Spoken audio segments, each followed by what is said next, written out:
So, I recently had a conversation with someone who said, I've never really played video games. I don't get why people like them. And while I feel that she kind of answered her own statement, I felt compelled to talk about it because they've always been a big part of my life. And since I was a kid, I thought there was no better way to make friends than inviting someone over to watch me play video games.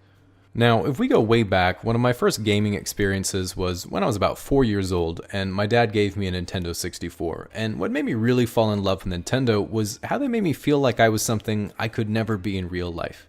An Italian man. Now, at the time, my dad really didn't know what video games were, and I remember he was just watching me play for a while, then after a bit he said, "Wow, I can't believe how much content they can put in these games."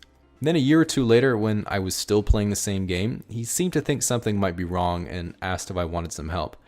I said I could figure it out myself, and it took me 4 years, but I got there, and when Christmas came around, he got me a brand new game as a present. Then my brother gave me the strategy guide for it and said, "I hate to see you struggle." In the end, though, joke's on him, I couldn't read. So since I was about 9 or 10, one of my favorite genres of games has always been RPGs because you don't need friends to play. And one of the first RPGs I got into was RuneScape. And what I liked about it was that you have all these different skills like woodcutting, fire making, fishing, and all sorts of stuff you could level up and really make your character unique. And I figured, hey, I can totally reinvent myself on here to be whatever I want to be. That'll make me happy. It didn't work, but, live and learn. Which I didn't. Now, I don't want to paint the picture that video games are always life's answer, because when I was about 13 or 14, like most kids my age, I was pretty self-conscious and had a lot of emotions that I didn't know how to deal with. I remember there was a real turning point for me when I came home from school really frustrated with the other kids, and I needed a way to vent out that anger, and of course I knew not to take that out on anyone in real life, but shooting a computer player with a bow and arrow wasn't cutting it, so I left the fantasy games behind and found something more realistic and first person. I went online, found someone, and even though my aim wasn't very good, I remember actually saying, "Take that, bitch," as I was blasting them in the face. But yeah, that's how I discovered porn.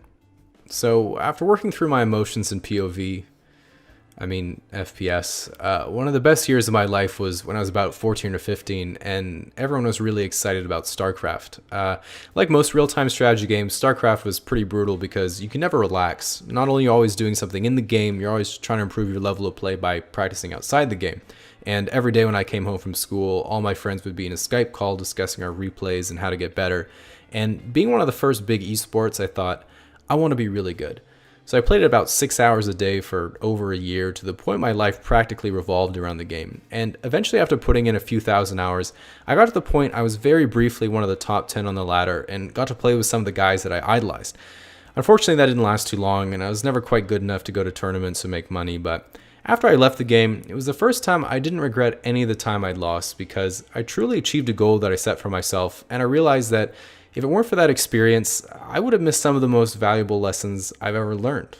Like, sex can wait, and no matter how good you are, there will always be a million Koreans better than you. And so since my StarCraft experience, I haven't really played any video games because I could never really get into anything in the same way again, and I'd barely touched a gamer controller all the way up until a few weeks ago when my dad moved, and I had some old stuff in his attic I had to go through, and I came across my Nintendo 64 and all my games, so took them home, had a good experience reliving some of those memories, but not only that, I even found my own Donkey Kong strategy guide, and just like I remembered, I'd barely used it.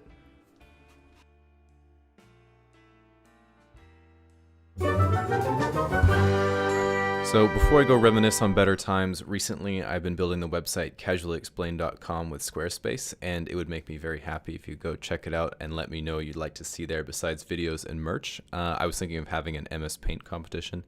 They've also been nice enough to sponsor today's video, so if you'd like to make your own website but don't know how to code anything, you can be like me and drop out of software engineering, then go to squarespace.com/explained to start your free trial and get 10% off your first purchase.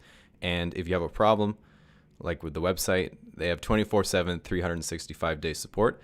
So try it for free at squarespace.com/explained and use the coupon code casuallyexplained if you'd like to pull the trigger and get 10% off your first purchase.